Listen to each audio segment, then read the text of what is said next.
The Canadian Agri-Food Policy Institute is driving bold policy solutions for a resilient Canadian agri-food system and building a stronger future for Canadian agriculture. Visit capi-icpa.com to discover how. It's time for RealAg Radio on Rural Radio Channel 147 on Sirius XM.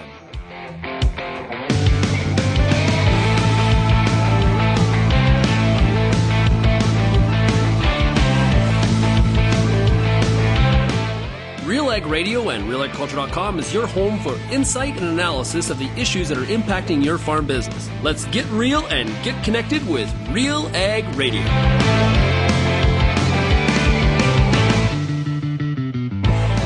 Welcome to RealAg Radio here on Rural Radio 147, Sirius XM. Shaun Haney, your host here on this Wednesday midweek edition of the show.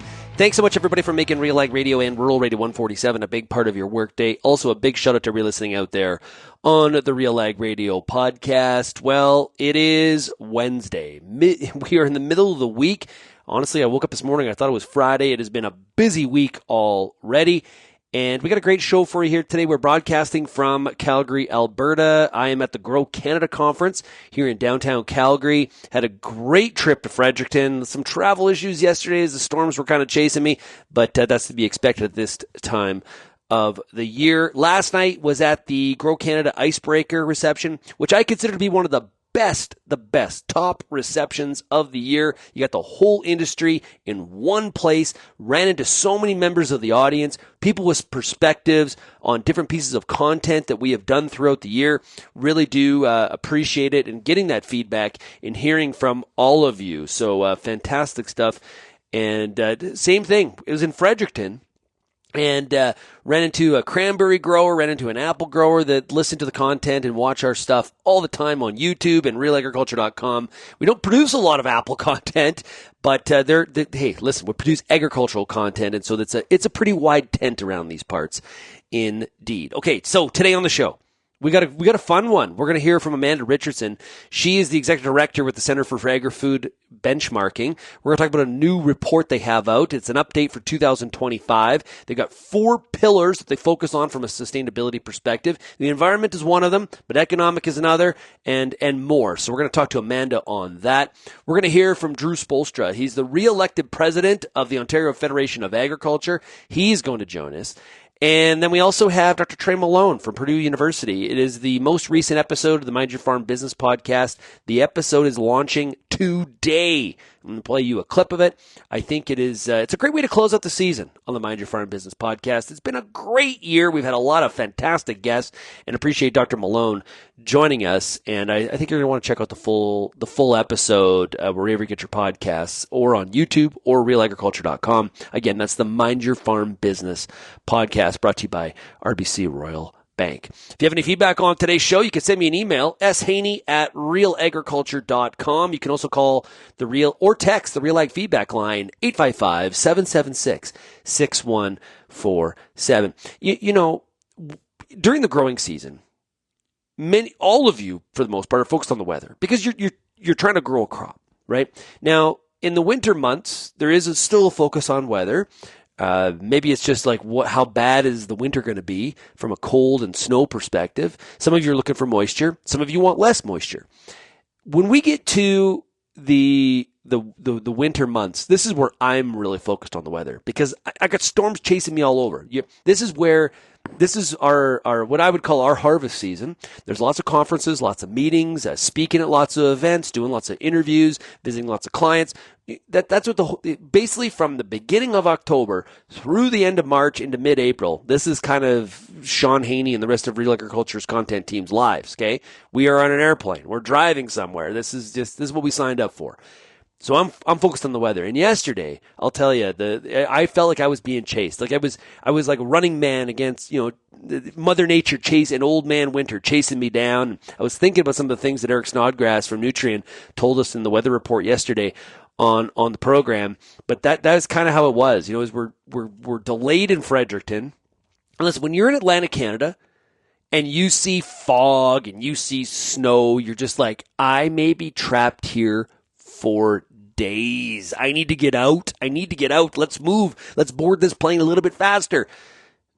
Also, There should be a life skills course in school for kids. So when they become adults, they know how to board an airplane. I will tell you that I think it's getting worse. People's inability to be efficient. You used to be just terrible at airport security, just where it's like, oh my God, this person doesn't travel very much. They don't have bags set up to pull stuff out where they need to, where they don't have those new machines. It's slow, and you forgot to take off your belt. Oh man. And of course those shoes went off in the scanner, all of those kinds of things. But it is moved over to people's inability to board an airplane. It is, as a frequent traveler, somebody that is in an airplane every week through the winter, we have to be better, people. We have to be better. I don't know how.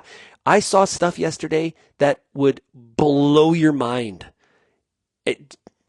One crazy story with a 95-year-old lady sitting beside me, and that was the flight attendant dropped a bag on her head. It was nuts. I felt so bad for almost knocked the lady out. Anyway, we got to figure out how to board an airplane. But I had the storms chasing me. We're delayed in Fredericton, where I miss my connection in Toronto. I get to Toronto, and luckily there's tons of flights to Calgary. I was able to make the icebreaker reception last night, which I said is one of the highlights of the year. I think it is a fantastic, fantastic reception with so many people all in one place from across the Canadian agricultural industry on the cropping side. It is fantastic. So it's one of the last events before we get to Christmas. I am going to be in a couple weeks though with the Niagara Soil and Crop. That is going to be a lot of fun. Looking forward to speaking to them on the Monday in a couple weeks. And that's going to be the last one before we get to Christmas time and not being on an airplane for about 3 weeks. Yeah, that's a nice little break for this cowboy right here. Okay, let's do this. Let's finish up the opening here, and we're going to take a quick commercial break. And when we come back, we've got Amanda Richardson. We're going to talk about the new, or the updated, I should say, for 2025, the National Index on Agri-Food Performance. What does that mean? Why should we care? And what needs to be done with the information? You're listening to RealAg Radio, Rural Radio 147, Sirius XM. I get to spend every day talking to farmers in the ag industry through RealAgriculture.com and RealAg Radio. But nothing is more fun than speaking to an audience live and in person. If you're planning an ag event, book a Real Agriculture speaker to make it a successful and memorable experience. Email shaney@realagriculture.com and you can book myself or any other Real Ag personality to speak at your event. Bring your audience all the fun, insight, and energy of Real Agriculture. It's now time for a product spotlight. We're talking right now to Tim Dara, canola technical strategy lead for Bayer. As growers are thinking about hybrid selection for this upcoming year, what's compelling in the DeKalb portfolio? I mentioned DK401TL. That's a special product, I'll be honest. It yields fantastic. It offers the dual trait in terms of TrueFlex and LibertyLink, so it gives a lot of flexibility for growers. It just has a lot of great fits across Western Canada. We're also offering a new hybrid this year on the TrueFlex side of things, DK904TF, which is the highest yielding glyphosate-resistant hybrid that we've ever tested. It has a great opportunity for guys in those areas that are looking for that fit. We're right now in the middle of that seed selling season, and we're in the middle of our DeKalb Harvest Rewards offer. In that offer, growers stand to save up to $75 a bag on canola when they book by October 31st. And that's for all DeKalb hybrids, so the entire lineup's available for that offer. And if growers are interested about that and want to learn more, they can talk to their rep or talk to their agronomist, or they can go to DeKalbRewards.ca and find out more about it. Welcome back to Real Ag Radio. A lot happening right now in the whole area of food and sustainability, and just things have changed. The attitude has changed as well, which is really fascinating compared to, say, 2-3 years ago. A new report, an update, is out from the Center for Agrifood Benchmarking, and joining us is their executive director. It is Amanda Richardson. How are we doing today, Amanda? Great. Good morning, Shaun. Thanks for having me on the show. Yeah, great to chat with you. Okay, so we've got the National Index on Agri-Food Performance 2025 update. What does it tell us? The index update this year tells us a lot about where agriculture is landing in terms of sustainability across 4 blocks of indicators. So we look at environmental indicators. Of course, that's critical to sustainability. We look at economic, we look at societal well-being, and we look at food integrity. And what we're seeing in this update of the index is that environmental performance is remaining stable. We're winning some, we're losing some. Whether or not, we should be looking at improving those indicators further is a question for the next index. But what it's telling us this year is that we're doing okay in some spots and not so great in others. Our economic contributions are remaining pretty steady. Our GDP output is up, but the sector share in the economy is slightly lower. I think something important to keep in mind about our data and about our indicators is we don't have real-time data. So I think, some of those metrics around the economics would look a lot differently today than when we had this data available to us. So that'll be really interesting to compare in the next version of the index, but I'm getting ahead of myself there. Food security is worsening. We heard a lot about this stat from Food Banks Canada earlier this year. So not necessarily a surprise, but still a statistic worth mentioning. 1 in 4 Canadians experienced food insecurity in 2023. This really underscores affordability as a pressing social issue and policy challenge. And finally, in our social indicators, they're mixed as well. Fatality rates are falling and wages are rising, but mental health stress, inclusion gaps, and temporary foreign worker non-compliance highlight ongoing vulnerabilities for the sector. So to drop back a second, why, if we look at these kind of four pillars of evaluation, why is it important to do this work and sum this up like you have? Let me backtrack to pre-2023. So the first version of the index was released in 2023. And the way that this work came to be is a coalition of 12 partners came together and said, we need to look at sustainability holistically across the sector. Yes, the environmental side of things is so important, but we can't lose sight of taking care of the people who work in our sector or the people that we feed or the economics of it all, because if we don't have a sector that's economically viable, we aren't going to have farmers, we aren't going to have food processors. And so from that group of 12, that coalition has now grown to more than 165 partners across the supply chain, across the country, across the sector. And the way that this index came to be was through consensus and collaboration with all of these different partners. And through committees and working groups that were formed in the early years of the index, it was determined that the 4-block sustainability framework that I described and the 20 indicators that we have is how we were going to look at this.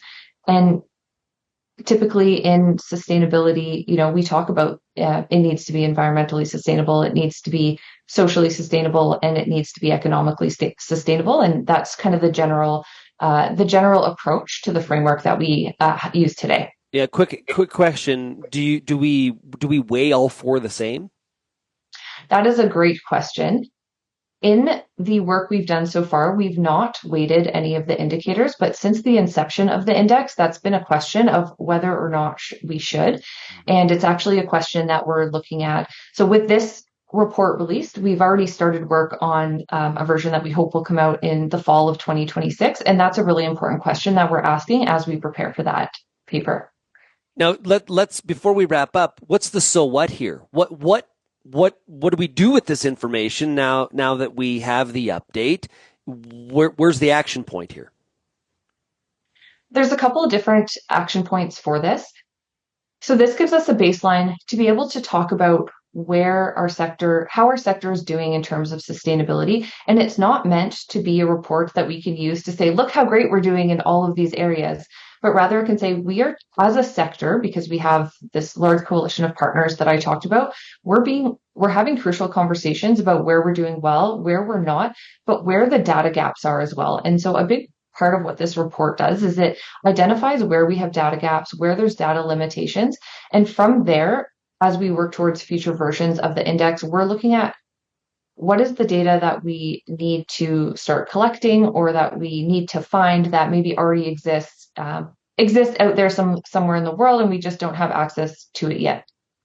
So that's the big part of it for us, is looking at, what the data is that we can use to continuously improve this index.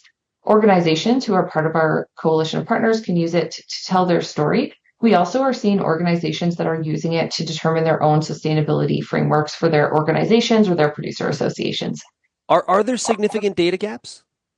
Yes. And where's the data currently coming from? Is it all coming from Stats Canada, or is there industry providing some of the data? Where's this data coming from? Great question. We have about 23 different data providers where the data comes from. However, the bulk of it right now is coming from Statistics Canada, Agriculture and Agri-food Canada, and Environment and Climate Change Canada. And then that's supplemented with some industry data. There are a lot of gaps. So one example is in pest control product use. We have not been able to determine a good, credible, quality source of data for that metric. We don't have any metrics on reusable packaging identified yet. And within our environment block, there's quite a few gaps, particularly around biodiversity. We in Index 2.0, which is the version coming next year, we really aspire to report better on birds and pollinators and some of the metrics around that.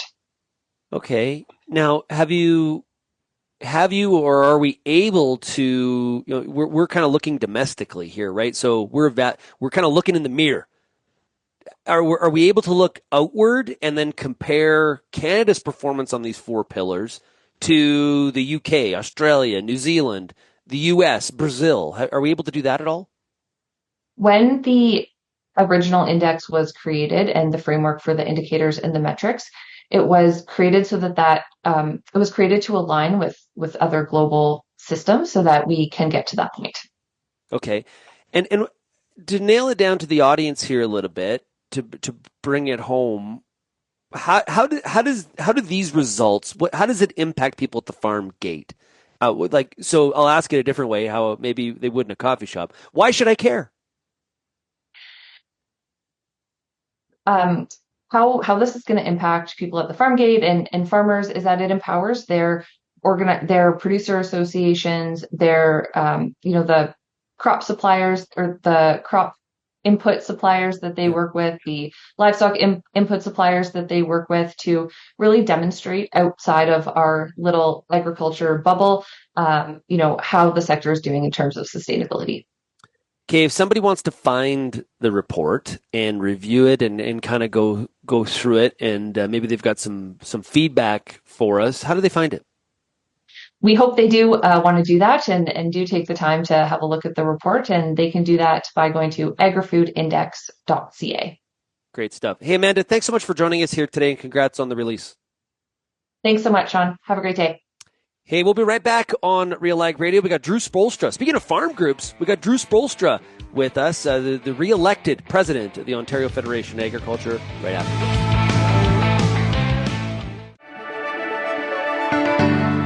Built on over 100 years of seed innovation and unwavering commitment to farmers, Pioneer 100 Series canola hybrids deliver a step change in yield performance and agronomic traits. This isn't just better canola, it's different canola. Pioneer 100 Series. Contact your local Pioneer sales representative or visit pioneer.com/100 series to learn more today.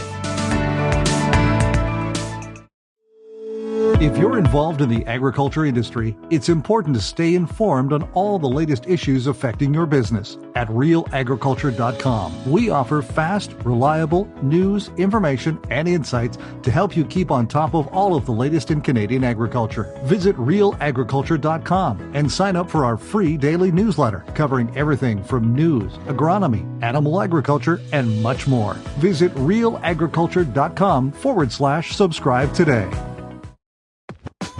RealAg Radio is Canada's only daily radio show focused on agriculture. Get expert advice on Agronomic Monday. Tuesdays and Wednesdays will cover a broad range of issues. Thursday we'll hear from farmers across the country on the Farmer Rapid Fire. And we'll wrap things up Fridays with the RealAg Issues panel with Kelvin Hefner and Lindsay Smith.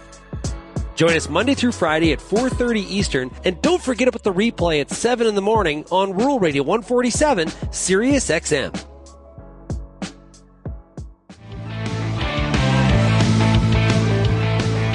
Well, it's meeting season as we are into December for farm groups really across Canada and the U.S. And at AGMs, there's always, there's networking, receptions, there's some, very, very important side meetings. There's minutes, there's budgets, there's motions, there's some debate, and there's also elections. Bern Tobin of Real Agriculture was on location at the Ontario Federation of Agriculture meeting and had a chance to talk to the re-elected president of the Ontario Federation of Agriculture. It is Drew Spoelstra. Here's our conversation. Hi, I'm Bernard Tobin. Welcome to Real Agriculture. The Ontario Federation of Agriculture held its annual general meeting this week in Toronto, and for the third consecutive year, the OFA has selected Binbrook, Ontario farmer Drew Spoelstra to lead the organization. He joins me now to look back at the events of 2025 and what's in store for the new year. Hi, Drew. Hey, congratulations, and thanks for joining me. Hey, Brian. Appreciate the opportunity to be here. Hey, I want to talk about the convention this week, but first let's look in the rearview mirror. We've had Mark Carney win a remarkable federal election, Doug Ford re-elected in Ontario, and the return of Donald Trump and a trade and tariff war. For you in the world of farm politics, it's had to be a busy and challenging year. Absolutely. It's been interesting for sure, but challenging in different ways as well, and kind of rewarding in different ways too. So, we've talked a lot about the opportunities in the agriculture sector. We're trying to get agriculture on the minds of Prime Minister Carney, on the mind of Doug Ford, the Premier, and really try and elevate that voice of agriculture and agri-food across the province and across the country. And, really focusing on our efforts on working with partners across the industry as well. So commodity partners, other people in the ag and food space, to try and elevate that voice and make sure that farmers' opinions and voices are heard at the tables of power, I guess. Now, the OFA is busy at Queen's Park. You work federally through your relationship with the Canadian Federation of Agriculture. But this is really a grassroots organization. A lot of the work is done on concessions and at the farm table. Tell us about how OFA connects at that level and what your farm members, feel are the priorities for the organization in 2026. Yeah, for sure. We definitely rely on our members and our county federation organizations a lot. Our board is elected by the grassroots members across 15 different zones and 3 directors at large that we have across the province. So they certainly all get a say. The 38,000 members have an opportunity to have a say in who's representing them around the board, and we do that work provincially. But we absolutely rely on our county federations and members on the back roads, as you say, to do that, municipal work, municipal advocacy, and help us out in different avenues provincially as well. So there's lots of issues in individual counties that pop up, and as a provincial board, we just can't cover off every one of those issues. But it is great to have local leadership in those areas where they can kind of carry the mantle and have those discussions locally, and we can do the work in behind the scenes to support them. Providing research services, member relations services, those types of things, and do whatever we can to support them locally while we do that work provincially and federally, like you say. What's at the top of the list for 2026, Drew? I mean, land use, protecting farmland is always there. Rural infrastructure. You've been supporting the homegrown program. What's at the top of the list for 2026? Yeah, well, you named kind of the 3 big ones for sure. Land use is always a big issue, always lots of pressure on farmland here, specifically in southwestern Ontario, but different parts of the province are seeing some of those concerns as well. A number of red tape issues that I think we're taking forward to the government, both levels of government, on things that they can do to help us out, whether it's stormwater management, interprovincial trade, barriers, making sure that we have the workers here that we need on farm to help support the agri-food industry. Some of the recent things we talked about at this AGM were concerns around plant-based trees and municipalities moving forward with some of those thoughts. Road safety and design is a big one. Farm equipment continues to get bigger and more challenging to get around in different areas, and we need to make sure that road infrastructure is designed in a way that supports farm equipment.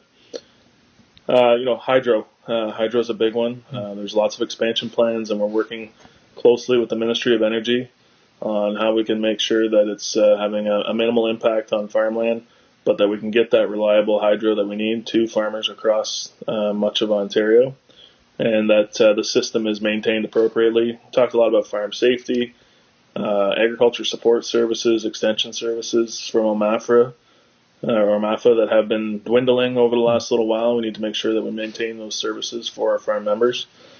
And, the last one I'll just touch briefly on was wildlife damage compensation. It's always been a huge issue across Northern Ontario and Eastern Ontario as well for those federations.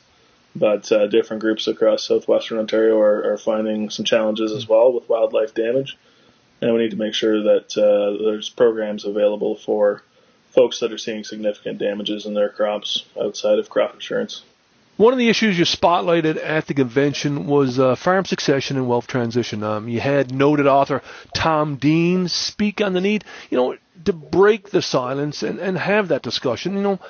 How important is it for farmers to have that conversation? It's incredibly important. On my own farm too, it's a challenge that we're working through, and I think everybody across the industry has part of those challenges somewhere across the course of their career. Tom Deans, I thought, did a great job bringing his message to our annual meeting, and had a lot of great compliments on that presentation around succession planning, around the importance of just having a will, and making sure that your intentions are known, that you have those critical conversations for the farm business. There's a lot at stake. Farms are incredibly valuable right now. Farm businesses are incredibly valuable, and we want to make sure that we have that opportunity for those farms to succeed in the future, that we can have smooth transitions, that we can set up the next generation appropriately as we move forward. So, yeah, there's a lot certainly that I can take back to my own farm business. There's a lot for all the people in the room, and I certainly grabbed one of his books to take and read on my next airplane ride, and get some more information for sure. Now, you also had political journalist Althea Raj speak at the convention. She looked at what we've learned about Mr. Carney over the year, his approach to trade and tariffs, and that impact on agriculture. It continues to evolve. She says Carney doesn't appear to be in a hurry to make deals. What's your read on Carney and Trump and the prospect of trade deals as we move into 2026? Yeah, I thought Althea Raj had a great presentation as well. Seemed very well balanced, I thought. And I agree with her assessment that the government isn't in a hurry to make a deal. I've always kind of thought over the last year that a no deal is better than a bad deal. And I think that's probably a similar approach to what the government's taking. So we want to make sure that we get the best possible deal for Canada. And as an agriculture advocacy group, we want the best deal for Canadian agriculture and Ontario agriculture as well. And that certainly means supporting every aspect of the Canadian agriculture industry and making sure that our supply management commodities are strong, and that our trading partners trading commodities are strong and continue to be able to grow as well. So, whether that's looking to other places around the world, obviously we can't just abandon the United States. They're our closest partner in terms of geography and amount of trade going across that border. And it's important to continue to have that grow, but we need to do different things here too. I think we need to make strategic investments into our industry. We need more processing capacity, of course, for our products and adding value to the things that we're producing. We do an excellent job of producing primary goods in this country, but we need to do a better job of transforming that and adding value to those products going forward. Hey, final point. Althea also compared the auto sector to agriculture. She says, the auto sector is very loud and commands attention, and she added that agriculture probably needs to be louder to gain the respect it deserves. But we all know it's not that simple. Lots of different interests. But can we do better? I think there's room to grow for sure, and room to be louder. I think the one thing we absolutely need to do though is come together as an industry and kind of consolidate that voice and do what we can to lead the conversation as general farm organizations, as a national industry, and elevate that voice. That's one thing the auto sector does very well, I think, auto, when you talk about auto on the trade world, it's just cars. It's not Toyota, or it's not electric, it's not Ford, GM, they're all working together, it seems, at least from the outside looking in, it seems like they're all working together. It's not canola and dairy, obviously, on two different, right? Exactly, right. So, we need to certainly do what we can, put our best foot forward in terms of coming together as an industry, being supportive of one another and supportive of that overall agriculture sector as best we can. Otherwise, we'll just get picked apart, I think, by different levels of government. And, we're certainly doing our part here in Ontario to consolidate that message and bring a unified voice in terms of agriculture's perspective. And, hopefully we can continue to do that going forward and see our industry grow. Well, Drew, we appreciate you making some time for Real Agriculture. Good luck in 2026. We'll see you in the new year. Appreciate it, Bern. Anytime. That was Real Agriculture's Bern Tobin talking to the re-elected president of the Ontario Federation of Agriculture, Drew Spoelstra. Really appreciate Drew stepping up to do that interview, working hard for members of the Ontario Federation of Agriculture. Happened to run into Drew last night at the Grow Canada reception, the icebreaker, and had a chance to congratulate him. And the room was packed, like I said earlier. But it was great to see him. And, I think it's important because we are in meeting season, like I mentioned. There's elections happening really across Canada and the U.S. There's people willing to step up. And, whether you agree with those people or you don't, or you're happy with the organization, you're frustrated, you want to see some change, well, there's only one way to do that. There's only one way to keep the momentum of success or to make some changes that you feel are important, is to step up and put your name forward. So congratulations to all those people that are doing that at these AGMs, really across the country, whether that's provincially, nationally, at the state level, federal. I think it is just incredibly important for the health of farm organizations working on the behalf of farmers, for people to put their name forward and the boards to be excellent. And in order for a board to be excellent, you have to have good governance and a structure, but you also got to have the people. You have to have the people. You can't have a functioning, successful farm organization without people in place. Now, you could have good people and crap governance, and that's not good. You got to have both. But if you got the governance, you got that figured out, assuming you do, then it's really about getting the people in place. And they don't have to agree. That's the other thing. I think too many times, what boards do is they try to recruit people that are not going to rock the boat, not a troublemaker. And you can be adversarial and you can be contradictory to common thought. There's a way to go about it to really push some of the change, and it's important that there isn't groupthink and that issues are being tackled and thought about from numerous angles. That friction is the good friction. It's not dysfunctional. It's good friction. It's the iron sharpens iron sort of concept. So once again, congratulations to Drew. Appreciate him doing that interview. And congratulations to all of you that are stepping up, whether you're successful in getting on these boards or not.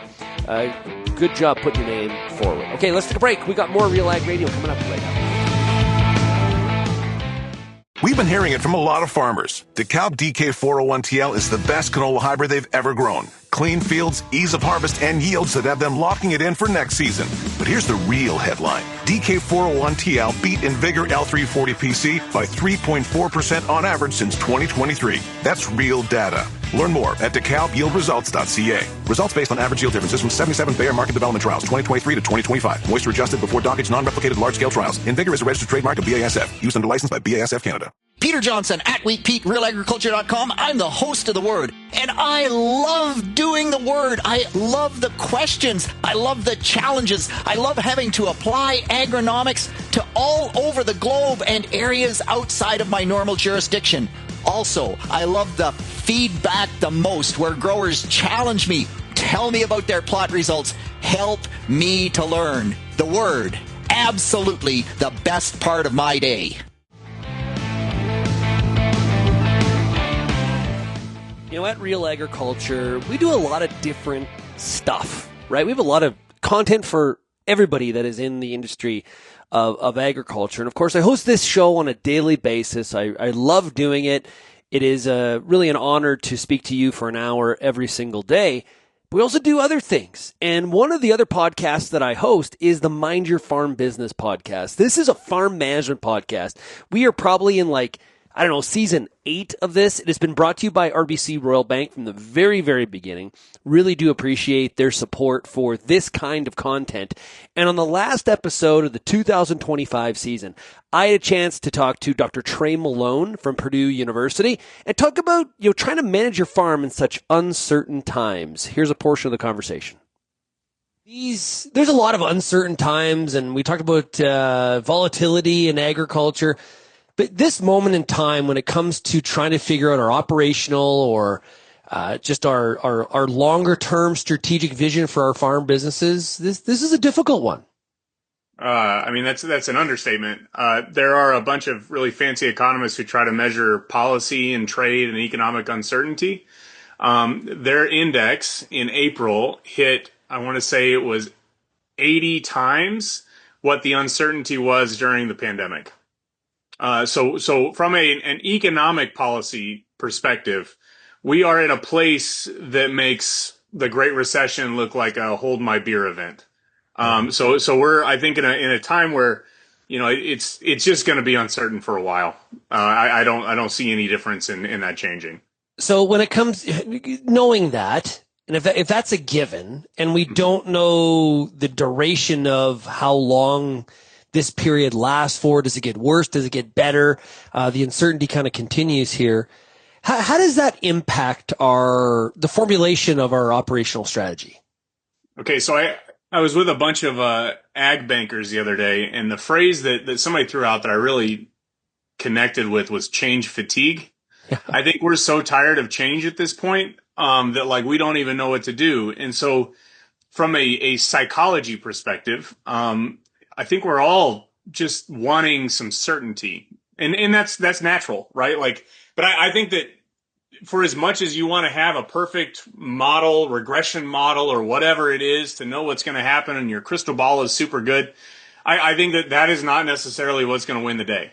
I think that what matters more is, as an organization, as a farm business, as an agribusiness, how do I position myself in a way that I can adapt on the fly? And that's a different model than I think what we really want to anchor to. We want to have a 0 to 100% certainty model where we're like, I know or I don't know. Well, welcome to the gray zone. And I think in the next 3 years, it's going to be a lot of gray. Yeah, because sometimes you'll go to a workshop on this topic and you'll hear, you need to go through the strategic planning process, do the SWOT and do all this kind of, what are the critical success factors and all this stuff. You got to know what you're good at, formulate the strategy, and then you hone in on that hyper-focused and you forge ahead. Kind of what you're saying here, this is a little bit of an alteration from that. Okay, so strategy is one of those words that everybody loves to say, but nobody really knows what it means. I think it's we lead workshops where we're like, okay, this is what a bad strategy is, and this is what a good strategy is. The first part of good strategy is effectively diagnosing a real problem. So part of the strategic planning process that people really struggle with is they throw a lot of fluffy words into a bunch of goals, and then they think it's a strategy. That's not what a strategy is. The first thing is actually effectively diagnosing what the issue is. And the issue that we're talking about right now is uncertainty. Yeah. Now, uncertainty can be bucketed into its own thing. So volatility is part of uncertainty, but it's not the same thing. Complexity, that's part of this. It's a very complex world that we're living in right now. And then even more than that, ambiguity is kind of the last part of uncertainty. And frankly, what's the tariff rate between the U.S. and Canada right now? I don't know. Just wait till tomorrow. Maybe somebody will release a commercial and we'll change it. That's where we're at from the ambiguity of what the policy perspective is. Yep. So a good strategy in this moment is what I would call real options. So be thinking about how we maximize the options that we have from a business strategy perspective, as opposed to committing to one direction. How do we invest in learning in the current moment? Because there might be some opportunities out there. I think over half of all Fortune 500 companies were founded in a recession. So there are opportunities, but we cannot think that they're going to be the same opportunities as there are in a more certain place. Now, when we're talking about those real options, what I think of right away is okay, that makes sense to me, but how do I make sure I'm not scattered, right? Where option 1 is over here and option 2 is over there, and they're not even closely, like there's a difference, option 1 being here and option 2 being here versus like this, right? So I guess talk about that. That's a lot, right? So, I mean, I think that we spend a lot of time thinking about our core business, and then we have all of this noise that's out there. But when we think about that core business, I don't know that we ever spend the time to really think about what makes our core business unique. So what is it that like is in Warren Buffett speak? What is the moat? What is the economic moat that's around your business? And once you identify that moat, then it's easy to start thinking, all right, I know this is what I do. There's uncertainty in the market space. I don't know what that world's going to look like on the market side. So maybe I need to invest in learning things that are in that market space. There's uncertainty in the technology side. I mean, AI is this thing that literally you can't get away from people talking about AI. That creates a lot of uncertainty too. So what does that mean to a farmer? What does that mean to a person selling to a farmer? What does that mean to the farmer selling to a processor? Well, those are uncertain things too. How can I invest in the learning side of that as well? And ideally, what you're thinking more about is thinking like a scientist as opposed to thinking like a Henry Ford, right? So we're trying to make investments in try out the AI to help your decision making. Maybe try to invest in something that you're like, this is interesting, but I don't know where it's going to go. But I think that there's something in that market uncertainty that allows me to say, I grow soybeans. There's a really exciting opportunity in protein right now. Maybe I need to be thinking more about how to invest in learning for protein production as opposed to invest in learning in some of the other traditional soybean attributes. Do you sort of, well, no, maybe not sort of, do you think that we've had so much focus on specialization that we've lost some of that curiosity for adapting our business? Okay, so there's a book called Range that it came out about 10 years ago. I think it's an awesome book. And I think that, so in economics, we generally assume, and really the foundation of economics was that there are two guiding principles that create wealth. The first thing is the division of labor, specialization, right? So that is exactly what you're saying, specializing. The second is trade, right? And so once upon a time, what that meant was in the United States or in North America in general, we were going to specialize in producing one thing and then we were going to trade to a different place. That's still, I think, true. But where I think we've changed, or the pivot that's happened, is the trade is not as obvious anymore, right? So it used to be that I could just grow Red Delicious apples and know that somebody would buy them. Now, Red Delicious apples are the things that you get in Santa's stocking and then you throw them away because they're garbage apples. Not to offend my Red Delicious people out there. Right. But do you see what I mean? Like the perspective of the trade has changed. And so ideally, you know who your customer is and you find a way to meet those customers with little small bets to see if they'll pay a little bit more of a premium, for this. Maybe they won't. Maybe I don't bet the farm on grass-fed beef, but maybe I dabble in it. And I see maybe there is a market there. Or maybe it's, I don't know, lavender. I don't know. Like, It depends on what your farm is, right? Yeah.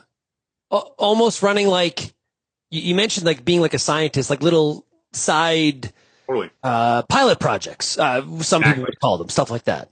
Exactly. Yeah. And so there's kind of this idea called the lean startup, that what you're really trying to do is create a minimum viable product. And then you test that product and you learn based on what you find in the product. So I think a good example here would be some of the work that we did in hops in Michigan. So Michigan in the United States became kind of the fourth of 3 hop producing states in the country. But the challenge was that they grew public cultivars, Cascade, Chinook, etc.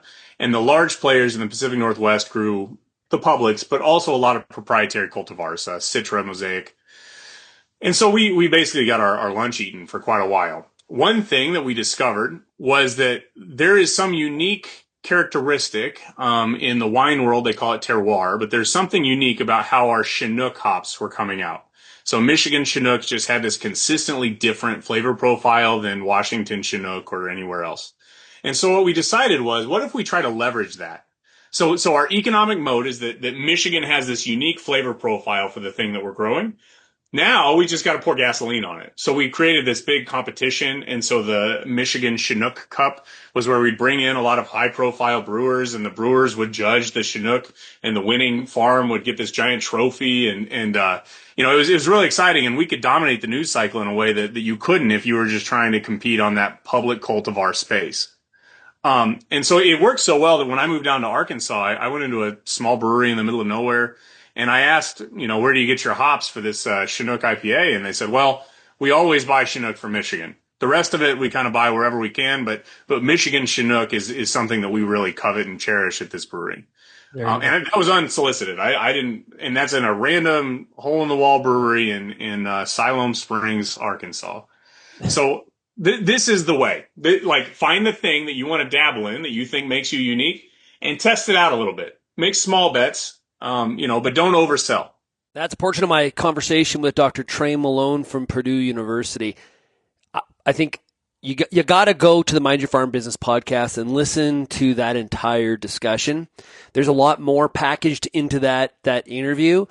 And I think he really brings up a fantastic point in times like this where things are so uncertain. And what I've been telling audiences in my speeches is that this is difficult because it doesn't matter which end of the pendulum the profit pendulum you're on. You could be in the cropping sector where there's a lot of grave concerns and there's a lot of profitability challenges. But even on the top end, if you're, say, a cow-calf producer, and honestly, things from a profitability perspective have been fantastic this year and last, not quite certain how long it's going to last, but that adds to the challenges. Because you don't want to make the wrong decision on some sort of expansion or maybe some sort of diversification, and you're at the top of the market, prices are high, and then 5 years from now, you're like, man, that is so stupid what we did. Didn't see this variable, and the ground shifted, and we just didn't see it coming, right? So listen, it is not easy to run a farm business whatsoever. But his message there in the maximizing of the options, not just identifying the one path and overcommitting or just being all in on it, and that can serve you very well. But there is a gambling aspect to that if the probabilities aren't properly evaluated.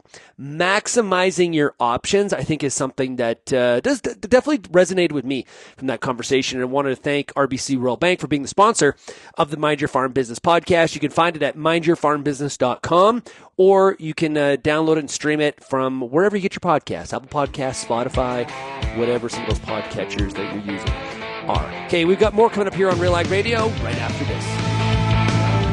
Hi, I'm Bernard Tobin, host of the Soybean School on RealAgriculture.com. Throughout the year on the Soybean School, we'll bring you timely agronomic video content from planting to harvest, from the latest agronomic research to the latest in production technology. Check out our massive video library on YouTube, RealAgriculture.com, or download the audio podcast versions wherever you get your podcasts. The Soybean School is brought to you by Mazik Seeds and Lalamon Plant Care. I'm Lindsay Smith, host of The Agronomist, and I want to thank you for tuning in for over 200 episodes of our beloved little program. Join me Monday nights, 8 p.m. Eastern on YouTube for our live and interactive agronomy Q&A. Each week, our guest panel will handle some of your toughest agronomic questions live, streaming on YouTube, Facebook, X, and RealAgriculture.com. Tune in Monday nights or go to realagriculture.com/agronomist and sign up for our email notifications and don't miss an episode. I'm always asking for feedback. I always appreciate when you provide it. Sometimes it's feedback, sometimes it's questions, sometimes it's clarification, it's opinion, follow-up. It's awesome. I love your participation because I learned just as much from you as I think I actually win in this because I get to hear from such a wide array of people and learn from them, all the different perspectives. You just hear from me, and our guests as well. But I think it's a pretty good relationship in my favor. I really do appreciate everybody that just not only tunes in and listens, but also provides their feedback. I did get a piece of commentary on the John Stackhouse interview from last Friday, and it came from Darcy, who said, he listened to be fair, he listened to the entire interview with Stackhouse from RBC. Here's what he said. Darcy said, "Dear Shaun," which is kind of funny. It reminds me of the newspaper. "Dear Shaun, I took the time with yesterday's podcast in an effort to encourage dialogue to get some builds on the discussion. I'll say the following. You said we would hear a lot about actions required. I only heard old ones and beyond stop talking about it and start doing it, not much else. How do we get action, specifically on strategic ones? I like the note on the importance of builders and how we largely keep them down. This is a huge problem, which only gets worse as we placate unions that tarnish the Canada brand and actively hurt our entire economy for their own good. 3, I was disappointed in the non-answer by John on the current state of our economy and suggesting we need to wait for history to tell us. That would be the opposite of a thought leader, but very aligned to a lobbyist, takes one to know one. Entrepreneurialism is bang on, but I don't believe it is taught. You teach math and science, something like that is learned in the environment. I learned it from my grandparents on the farm and my parents venturing off the farm to start their own businesses.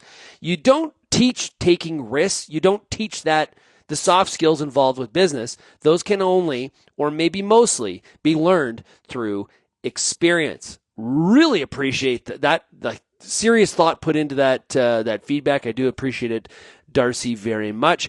That was one of the things that John and I talked about. Do we have enough of an entrepreneurial culture? And this is the challenge, because this is what I would call, and I agree with Darcy, it is hard to teach it. You have to have a culture of entrepreneurialism. It's just not, here's how you be an entrepreneur. You have to have kind of a mindset, you have to enjoy the vibe of it, the sacrifices that go with it. And I think there's a lot of concern right now in Canada that doesn't exist. So how do we change that? And maybe you disagree. Maybe you think, you know what, that is BS, you guys. We have lots of entrepreneurs in Canada. Now, I did hear from several people at the Grow Canada reception last night, the Icebreaker, who said they really agreed with everything that Stackhouse said. I also got texts on the weekend that said, he was bang on. I do think that we need to get across it's easy to identify the problems, okay? That is incredibly fair. And I fall into this trap all the time myself, where it's easy to talk about the problems. Let's get to the solutions part of it. And that's more difficult, because in some cases, there are fixes. You can do stuff to fix it. So, investment in infrastructure. We got to find the money. We got to decide on what are the right projects. So we can do that. That seems like something that if we actually had the mindset to do it and we made the decision, we need to, boom, we're going to do this. We can do it. Okay. It's like a pipeline. If we really, really want another pipeline, we could probably get it done. The question is, do people actually want to get it done? That's a whole other scenario. In the case of creating an entrepreneurial culture where risk-taking is accepted, success is celebrated, failure is not punished, that's a little bit tougher. Let's continue the conversation by you providing your thoughts. Haney at RealAgriculture.com, or of course you can call or text the RealAg feedback line, 855-776-6147. Thanks everybody for getting real and getting connected with RealAg Radio. We'll talk again tomorrow. Cheers everybody.